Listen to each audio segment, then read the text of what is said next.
My name is Shannon Ratz, and I live in Golden, Colorado, in a somewhat rural area, a little bit isolated from the city, where we have no street lights, no sidewalks. It's relatively pitch black at night. When I first touched a firearm, I would have a BB gun and get in BB gun fights with a boy in our neighborhood, and we would just run around trying to shoot each other. And until 2 years ago, I really didn't have any guns or was exposed to guns up until that point. And then my brother had a lot of firearms, and we would go to our family cabin, and we would all either shoot prairie dogs or we would target shoot, and I would expose my sons to, firearms. But I never had any reason, or it wasn't a priority for me to get a gun at that point. What changed? Well, the state of society obviously is one big factor. I don't really feel safe if I go on long trips by myself or, with young kids. And I actually had two incidents in the last year that motivated me to go ahead and purchase a pistol. And one of them was a road trip that I took by myself to southwestern Colorado. It's very desolate down there in the springtime. I have a rental cabin I had to go clean. So I drove down there, and luckily I have a Doberman Pinscher and a Chihuahua, so I took both of them with me. And on Sunday, after cleaning for 3 days, I was really tired of cleaning, so I decided to go on a road trip. I didn't tell anybody, including my husband, where I was going. So round trip, it was 4 hours. 2 hours to where I was going, 2 hours back. And during that time, I saw maybe 5 vehicles. I had gone down to another city, got fuel, and as I was pumping my gas, I saw an old Dodge truck coming by with a camper. It was an old beater truck, and 2 pretty rough-looking guys in there. And they made eye contact with me and watched me as they drove by. Didn't really think much about it. Got my fuel paid and started up the pass. And at the top of the pass, again, as I said, there was no traffic. There was nobody around. There was a pile of rocks that were really pretty, so I pulled over and got out of my car to go get a couple rocks for my retaining wall. And as I was walking around my car, the old pickup truck was coming up the pass, and they slowed down. They made eye contact with me again, and then they just slowly kind of pulled out in front of my car and got off the road and stopped. And I was very concerned at that point. So I went back to my car, I let my Doberman Pinscher out, and as soon as they saw him, luckily they left. But it shook me up to the point where I thought, I could have been killed, thrown in the, down the mountain, and nobody would have known where I was. I had no protection. And so at that time, I came home, told my husband, and he said, you need to get a pistol, and you need to always have one when you go on road trips. And I agreed. And then this spring, early spring, we had a man that was totally nude show up on our front porch at 3:30 in the morning, banging on our French doors. And that really shook us up. And he was obviously distraught. He said he had been picked up by hitchhikers, and they threatened to kill him, took all his money, his wallet, his clothes, and rolled him out on our desolate road, and he ended up on our front porch. And I didn't go to the door with my gun. I was completely half asleep, unarmed, very vulnerable. And so it was at that point, after those 2 episodes, that I decided that I wanted to get my conceal and carry license and get some training.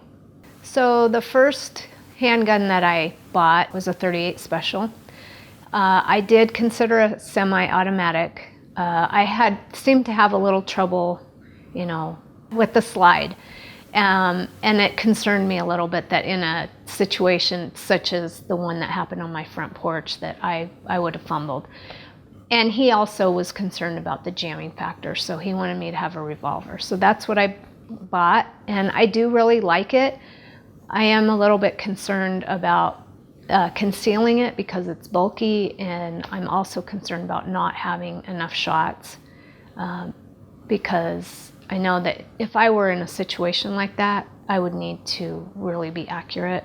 Especially if I'm shooting against someone with a semi-automatic, then I'm at a disadvantage.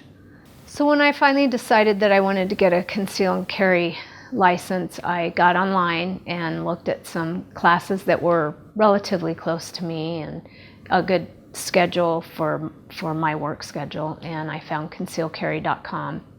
And so I signed up for that, and it was a very good class, very thorough. It was close to home, which I liked, and pretty much explained all the questions that I had. I wanted to know, what the legal ramifications of someone coming into your house, someone coming onto your property, if you're in your car, things like that, that there's a big gray area there that, in my mind, I didn't have a clue. So all of that was covered. I did take a lot of notes because there's a lot of information given, and I also realized when I took that class that carrying a concealed weapon is a huge responsibility. So currently I am not carrying simply because I feel like I want to get some one-on-one training so that I'm very comfortable with my pistol before I just go around carrying that on my person. So it's a big responsibility. Jacob was very thorough. He gave a lot of individual attention to different people in the audience with their questions. He actually encouraged people to ask questions.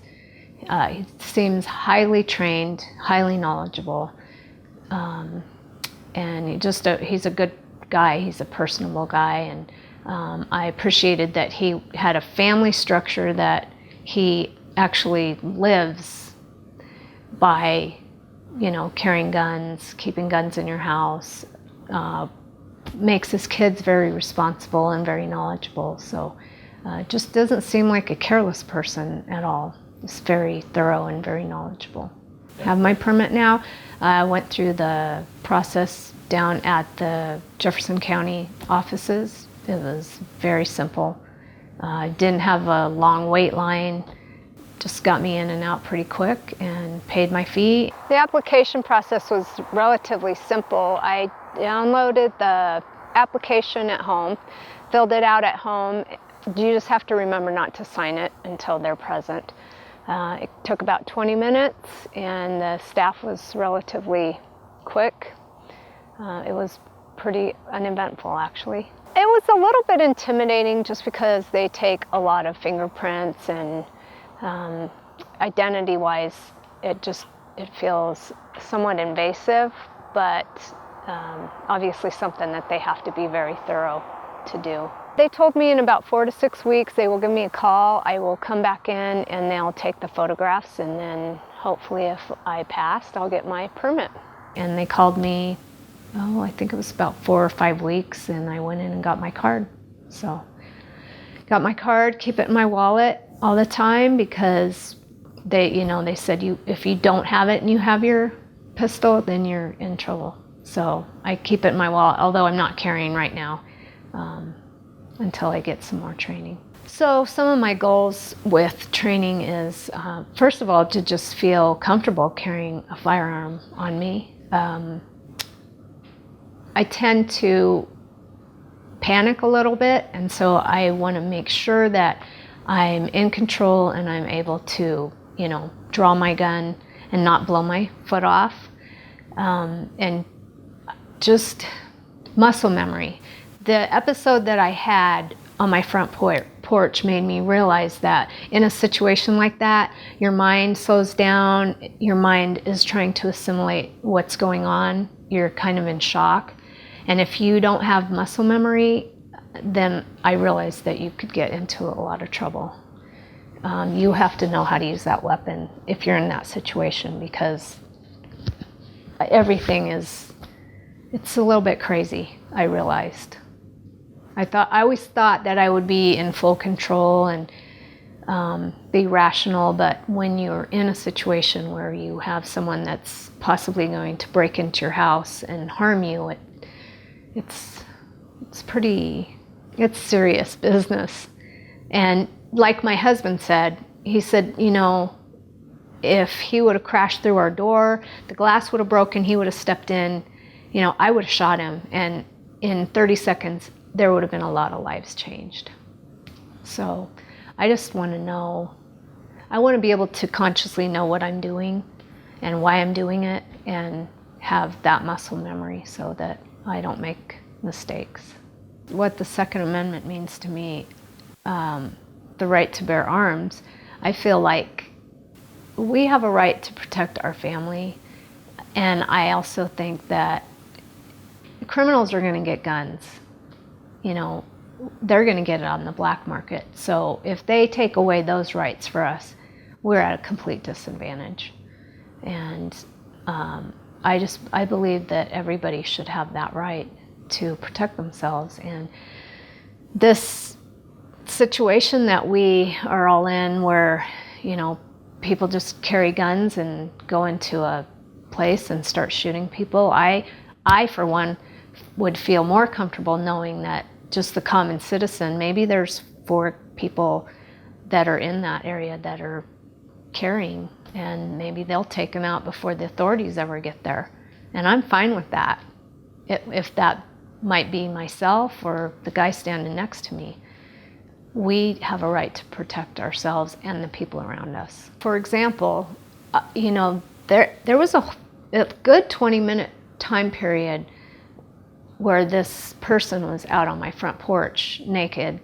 Granted, we gave him a blanket, but he would not take his eyes off the road because he thought those 2 guys were coming back. He said they were going to come kill me, and I get really shook up because it was scary. And even my husband, he had a shotgun, and as soon as the kid saw that, he calmed down a little bit, I think because he felt like my husband was going to protect him if these people came back to hurt him.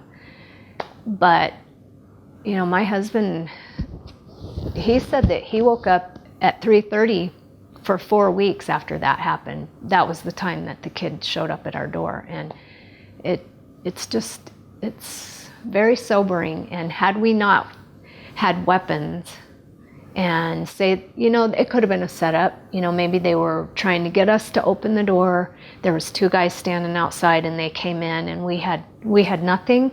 I mean, they could have done whatever they wanted. And we always felt safe because we had Dobermans, but you know what? They could just shoot our dog. And the reality is, we have the right to protect our home, and we will protect our home if someone comes into our house. Words of advice for people that are considering this, especially women, but not only women, is that in this day and age, the way society is now, I feel like people need to be able to protect themselves, and I don't think you can do that without being armed at this point. I feel like people need to go through a class, learn the legalities of it, and also try different weapons. I know that for me, I want to try some smaller pistols. You know, I'm a small person, so I have small hands. I want to be able to have something that's comfortable, you know, that doesn't have a lot of kick, that can be concealed easily. And I want to be trained, and I just want to feel safe in my home, in my car. If I'm hiking, I hike a lot by myself. I go, you know, on road trips a lot by myself, and I just feel vulnerable, and I think a lot of women probably feel that same way. But I do think it's important to be trained to not just go out and, you know, buy a gun and carry it and not know how to use it.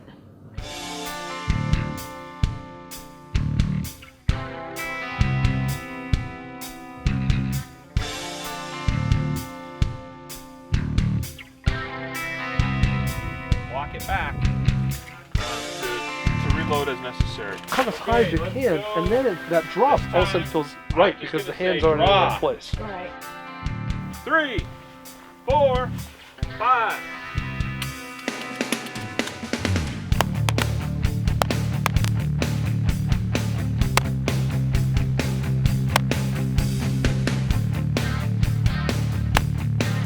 So that is a challenge, right? Because we know that the sights are telling us we're muzzle is not. Right. So what we might have to do is just aim a little bit higher. So to compensate, to try to relearn my trigger finger movement.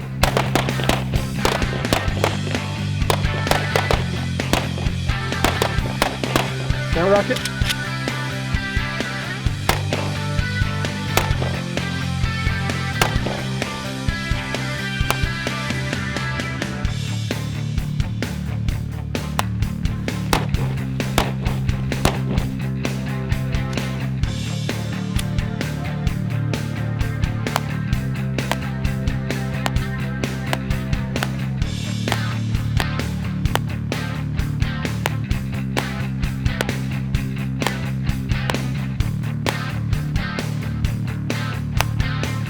Contact straight. 6.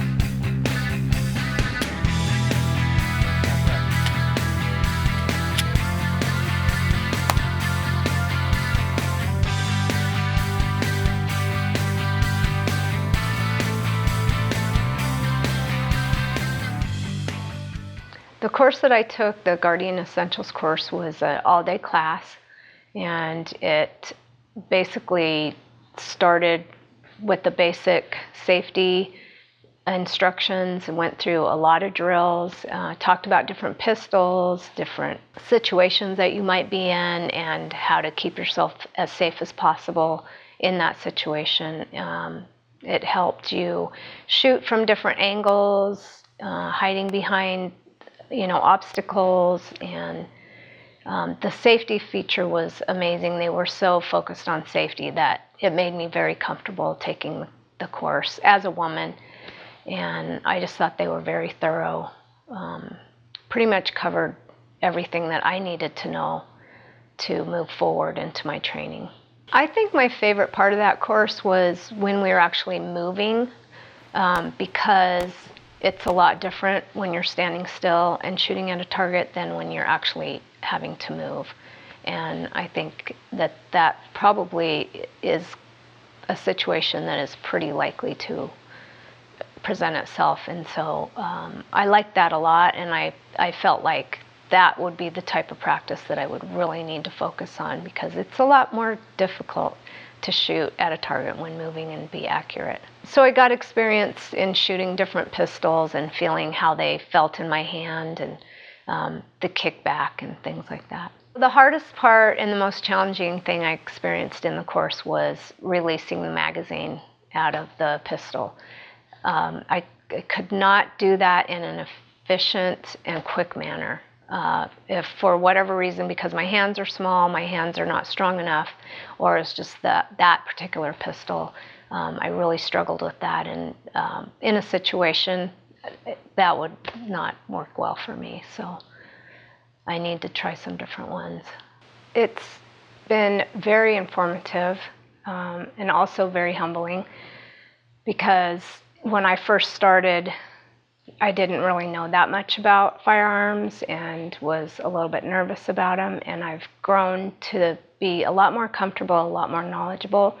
I have discovered that you do have to train, and you have to get your muscle memory. It's really important. So that's my goal, and you have to make the time to do that. That's the challenge, I think, is taking the time to do it, and also getting the correct instruction. Because when I took the class, I was very intimidated and nervous, because I'd never really shot a semi-automatic, and just the day made me learn so much and feel so much more comfortable and confident, and realize that I do want to go to the range, and I do want to learn, and I do want muscle memory so that I don't have to think as much in a situation. It's made me a lot more confident and comfortable, and feel a lot safer in just everywhere, in my home, in my vehicle, when I travel. So before I got training, my confidence was, I would be confident around people that had shot before, but for me to go out and practice on my own, I was not confident. I was very shaky. Just the unknowns of how to handle the gun, loading, things like that, stance, all those things I wasn't familiar with. And it didn't make me very confident to just go to the range or, even practice in my backyard. But now I feel comfortable doing that and confident in my knowledge and skill that I can go out and do that by myself when I have time to. So I just feel that I'm much better prepared if I were in a self-defense type of situation because of the class that I took and the steps that were given to me and my technique. I just feel much better prepared. If I'm going on a road trip by myself, I don't feel as much intimidated. I feel confident that I have my pistol in my car, and if I'm in a situation, I will be able to handle that much better than prior to having the training. My confidence has gone up tremendously in the past year, but my goal is to bring it up more, and I can only get that with practice and being diligent in practicing, because I realize that things have to be second nature because things move so fast in a situation that you don't have time to think about every little thing. So the only way to get to that point is by practicing. I would love to take more courses, yes, and also have referred the courses to my friends who are wanting to get more confident and more experienced. I would say to other women or other shooters that it's important to, hone up on your skills and probably take at least one course a year just to kind of go over things, because I think people get, comfortable in a situation, and I could compare it to other things where you get comfortable and you might start doing bad habits and then you just keep doing them, and then you get in a situation and something might not go the way you want. So I really believe that training is important, and at least one course a year would be beneficial for anybody. And for beginners, I think it's an exceptional value. It just gives you a lot of good safety information and a lot of really good skills. Currently, I have a .38 Special. It's very bulky and big, and so my plan was to get a little 9mm that was a little more streamlined, that would not be so big on me. So currently I keep it in my car, bring it in the house at night, and it's always close by, but I'm not carrying simply because it's just too big of a pistol for me to do that. I liked that Smith & Wesson. It was a little wider than the Glock, which it didn't feel as good in my hand, but the shooting part of it felt a lot better, and the kickback was a little bit less, I believe. Then it's a matter of where do I want to carry it, because there's some different options and what's comfortable on my body, and then obviously practicing pulling it out of the holster wherever I decide to carry it will be something that I do regularly. This journey has increased my confidence tremendously. I feel like the world today it's a very scary place, and especially as a woman, we tend to feel vulnerable or are vulnerable, and so with the classes that I've taken and my permit now that I have acquired, I just feel more confident going out and knowing that if I'm in a situation, I can help. I can protect myself, maybe others around me. And so as intimidating as it might be at first, I feel like I'm taking a step in the right direction by learning from good instructors and training, and getting a pistol that feels good to me, that I can actually carry. And I will pursue this and continue with my growth in this area so that I can be of the utmost confidence carrying a pistol.